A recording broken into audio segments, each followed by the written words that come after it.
Assalomu alaykum aziz tomoshabinlar. Bugun sizlar bilan birga yana nemis tili darslarimizni davom ettiramiz. Bugun biz A1 darajasining 4-darsiga yetib keldik. Bugungi darsimizning mavzusi sonlar va yosh aytish, ya'ni necha yoshga to'lganingizni suhbatdoshingizga aytish. Mavzuimiz tushunarli bo'lsa, biz avvalo o'tgan darsimizni qaytarish bilan darsimizni boshlaymiz. Demak, biz sizlar bilan o'tgan dars nemis tilida shaxs olmoshlari, sein fe'li va sein fe'li orqali oddiy gaplar tuzishni birga o'rgangan edik. Agarda siz o'tgan darsimizni ko'rmagan bo'lsangiz, sizga bir marta yana qaytarib ko'rishni maslahat beraman. Chunki bu juda muhim mavzu. Endi esa biz o'tgan safargi uyga vazifaga o'tamiz. O'tgan safar uyga vazifa qilib, men sizlarga 3 ta mustaqil gap tuzish va ularni inkor va savol shakliga keltirishni uyga vazifa qilib bergan edim. Uyga vazifalarni muntazam bajarib borishni maslahat bergan bo'lardim. Chunki bu orqali siz bu mavzuni qanday tushunganingizni bilib olsangiz bo'ladi. Agar qiyinchiliklar bo'lsa, mavzuni yana bir marta qaytarib ko'rishingiz mumkin. Yoki agar men tushuntira olmagan bo'lsam, bu mavzuni boshqa kanallardan ham ko'rib, yaxshilab tushunib olishingiz mumkin. Yana rus tilida, o'zbek tilida ham bu mavzu va nemis tili haqida yaxshi videolar, yaxshi kontentlar mavjud. Demak, biz mavzumizning birinchi qismiga o'tamiz. Mavzumizning birinchi qismi nemis tili sonlari. Shunday qilib, men bir marta barcha sonlarni o'qib chiqaman. Demak, boshladik. 0, 0, 1, 1, 2, 2,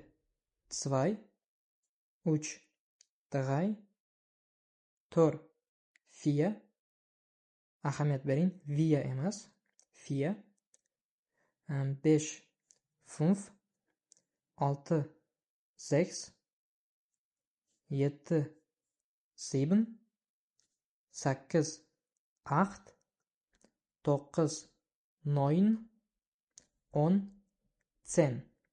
Bu birlik sonlarimiz. Endi esa biz o'nliklarga o'tamiz. 11, 11, 12, 12, 13 dan keyin 13, 14, 14, 15, 15, 16, 16, 17, 17, 18, 18, 19, 19 va 20, 20. 20 gacha bo'lgan sonlarimiz sizlarga tushunarli bo'lgan bo'lsa, biz endi 21 dan buyog'iga o'tamiz va buyog'iga nemis tilini o'ziga xos tarafi, nemis tili sonlarining o'ziga xos tarafi ko'zga tashlanadi. Masalan, ingliz tilida bilamiz 20, 20. Agar 21 desak, 21, 22 deb 20 dan keyin 1, 2, 3 ni qo'shib davom ettirib ketaveramiz. Lekin nemis tili sonlari sal boshqacharoq tuziladi. U yerda birlik oldin keladi. Masalan, 21 da 21 emas, 1 und 20. 1 va 20 kabi tuziladi. 21 demak 21, 22 22, 23 23, 24 24, 25 25 va shunday 26 26, 27 27, 28 28, 29 29 va 30 30 kabi davom etadi. Demak, 30 30, 40 40, 50 50, 60 60, 70 70, 80 80, 90 90 va 100 100. O'nliklarni ham bilib oldik. Yana bir marta avvalgi slaydimizga qaytamiz. Agarda biz 32 demoqchi bo'lsak, men aytganimdek, avval birlikni oldinga o'tkazamiz. 32 ni ortidagi 2 ni oldinga o'tkazamiz va unga und qo'shimchasini qo'shib va 30 so'zini qo'shib 32 sonini talaffuz qilamiz. Demak, 32, 2 und 30. 45 demoqchi bo'lsak, 5 ni oldin aytamiz. 5 und 40. Agar 58 demoqchi bo'lsak, 8 ni oldin aytamiz. 8 und 50. Shu tarzda demak 99, 9 und 90 tarzida talaffuz qilinadi. Demak, o'nliklar qanday tuzilishi tushunarli bo'lsa, endi biz yuzliklarga o'tamiz. Yuzliklarni tuzish uchun biz 100 so'zidan foydalanamiz va agar 100 demoqchi bo'lsak, 100, 200 demoqchi bo'lsak, 200, 300 demoqchi bo'lsak, 300 kabi davom ettiramiz. Demak, shunday qilib 300, 300, 400, 400, 500, 500, 600, 600, 700, 700, 800, 800, 900, 900 va 1000 bo'ladi. Shunday qilib yuzliklarni ham qanday shaklda tuzilishini ko'rib chiqdik. Endi biz 221, 867 kabi sonlarni qanday tuzamiz? Bunda oldin yuzlikni aytamiz.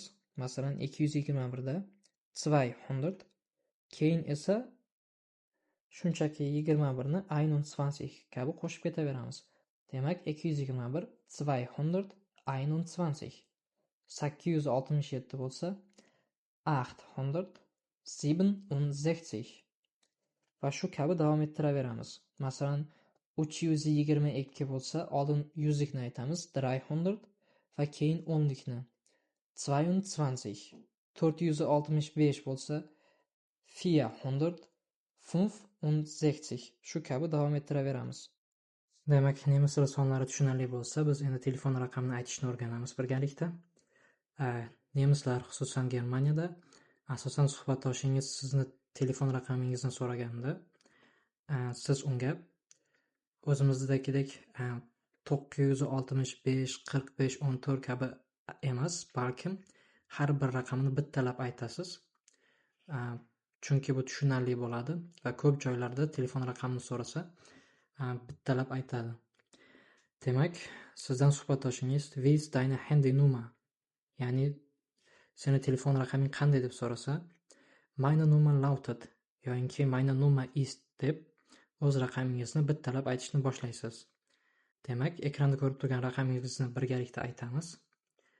Meine Nummer lautet 0 9 9 8 7 6 5 4 3 2 1. Siz ham shu yerda ekranni pauzaga qo'yib, Meine Nummer lautet deb o'z raqamingizni birma-bir aytishingiz mumkin.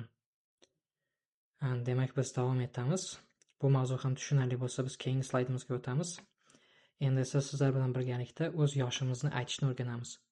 Siz o'z suhbatdoshingizni yoshini bilmoqchi bo'lsangiz, siz unga agar u bilan sen tarzida gaplashsangiz, "Wie alt bist du?" deb so'rashingiz mumkin. Demak, "Wie alt bist du?" bu sen necha yoshdasan degani. Bunga siz qanday javob berasiz? Bist du demak sein fe'li orqali tuzilibdi bu savol. Siz unga Ich bin 20 Jahre alt, ya'ni men 20 yoshdaman deb shu tarzda javob berishingiz mumkin.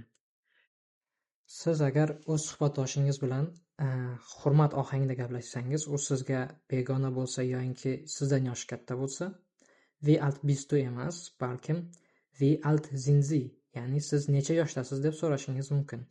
Yoki sizdan shu tarzda kimdir so'rasa, "Wie alt sind Sie" deb, siz unda ham "Ich bin" o'zingizning yoshingizni aytasizda, "Jahre alt" deb javob berasiz.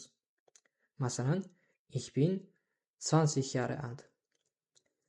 Demak, mavzumizni yana bir takrorlaymiz va mana shu savollarini, ya'ni yosh so'rash savollarini sein fe'lida bir martadan tuslab ko'ramiz. Ya'ni sen necha yoshdasan, u necha yoshda, biz necha yoshdamiz, ular necha yoshda singari. Demak, Wie alt bist du? Sen necha yoshdasan? Ich bin 25 Jahre alt. Ya'ni men 25 yoshdaman. Wie alt ist er? U necha yoshda? Er ist 19 Jahre alt. Ya'ni u 19 yoshda. Wie alt ist sie? U, ya'ni ayol kishi yoki qiz bola necha yoshda? Sie ist 32 Jahre alt. U 32 yoshda. Wie alt sind wir? Biz necha yoshdamiz? Wir sind alle 27 Jahre alt. Biz hammamiz 27 yoshdamiz. Wie alt seid ihr? Ya'ni ko'pchilikka nisbatan sizlar necha yoshdasizlar deb so'rasa, wir sind alle 19 Jahre alt. Ya'ni biz hammamiz 19 yoshdamiz deb javob berishingiz mumkin. Wie alt sind Sie? Ular necha yoshda? Ko'pchilik. Sie sind 34 Jahre alt. Ya'ni ular 24 yoshda. Va yana wie alt sind Sie? Bu yerda agar sind katta harf bilan yozilsa, demak bu hurmat ma'nosida. Siz necha yoshdasiz deb o'zingizdan katta yoki siz u bilan rasmiy ravishda gaplashayotgan odamingizdan so'raysiz. Mavzular tushunarli bo'lgan bo'lsa, biz bugungi darsimizni tugatamiz. Bugun sizlar bilan biz sonlarni, ya'ni 0 dan 100 gacha sonlarni, to 1000 gacha bo'lgan sonlarni qanday aytilishini o'rgandik va yoshimizni va telefon raqamini aytishni birgalikda o'rgandik. Endi bo'lsa men sizlarga kichkina uyga vazifa beraman. Uyga vazifa 5 ta son yozing va o'qing. O'zingiz son yozib, o'zingiz o'qib, mana shu mavzuni bir qaytarib oling va yoshingizni ayting. Shunday qilib, sizlar bilan xayrlashamiz va keyingi darsgacha Auf Wiedersehen, bis nächster Unterricht.